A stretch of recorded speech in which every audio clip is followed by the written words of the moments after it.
she was in portrays. The baby that we have in the mortuary was her baby.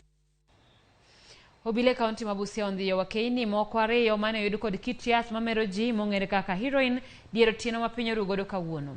Yedhego nyalo bedo gi nengo maromo shillings milion 10. Komishona ma County ma Busia matiyo yor kojolo Kipchumba Ruto lero ni masinde mamenyo sike jowuoth e tong' ma Kenya gi Uganda emane oyango yedhego kane opandgi e sanduku moro.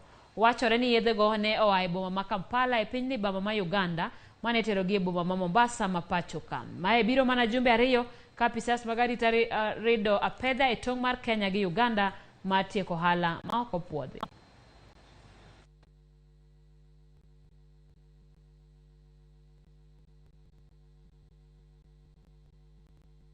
Around 12:40 a.m., a multi-agency team, that is security and customs officials, manning the Busia one-stop border post. They were able to sight a bus which was heading from Kampala to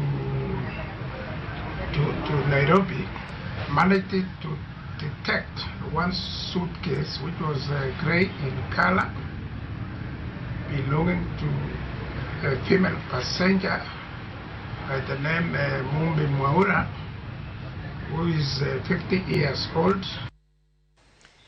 Ji ang'wen oweto ngimagi tok trela mar mo tuomore kod nyamburko mating'o jowuoth kama